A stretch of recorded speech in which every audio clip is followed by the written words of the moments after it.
হরিদ্বার।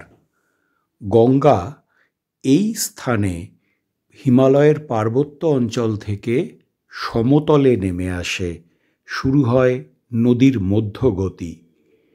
পুরাণে বলে, সমুদ্র মন্থনের পর গরুর যখন অমৃতের ভাণ্ড নিয়ে উড়ে যাচ্ছিলেন, তখন কয়েক ফোঁটা পৃথিবীর বুকে ঝরে পড়েছিল।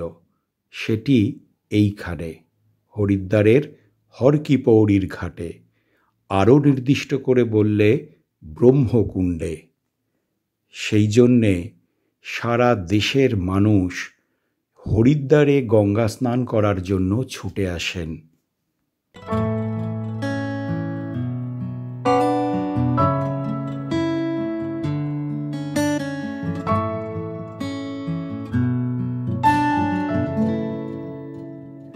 হর কি পৌড়ির ঘাটে বসে আপনি শুধু গঙ্গার দিকে তাকিয়ে থাকবেন।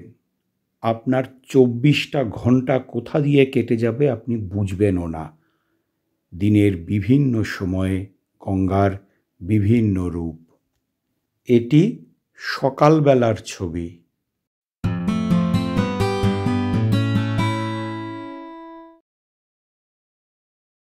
দুর্গাপূজার দশমীর পর থেকে দীপাবলি পর্যন্ত গঙ্গার জল আটকে রাখা হয় নদীবক্ষ পরিষ্কার করার জন্যে।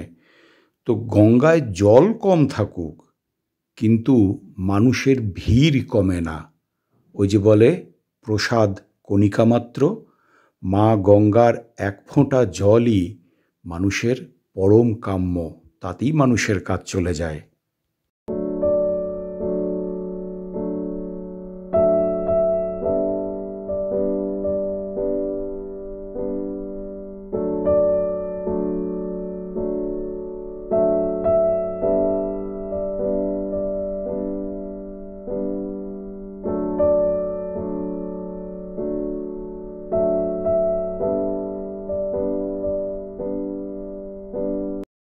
এবার দেখবেন গঙ্গার সন্ধ্যারতি।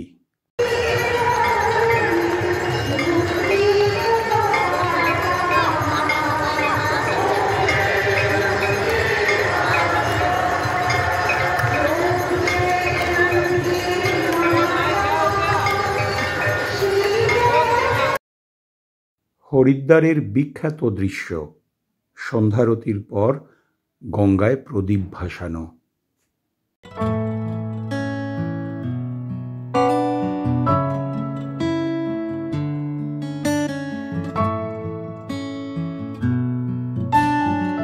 এটা খানিকটা রাত হয়েছে, তখন রাত 8:30 কি 9টা। দেখুন, স্নানার্থীর ভিড় তখনও রয়েছে।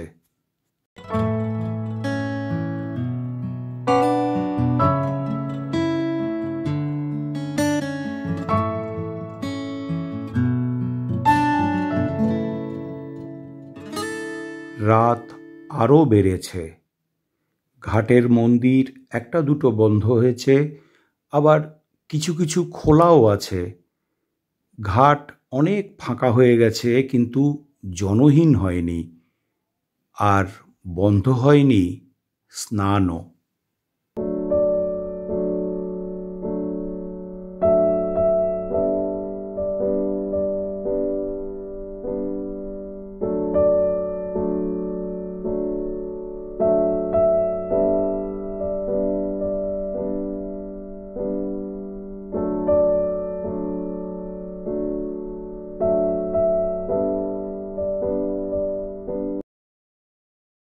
হর কি পৌড়ির ঘাটে মা গঙ্গার মন্দির, মায়ের অপূর্ব সুন্দর মূর্তি।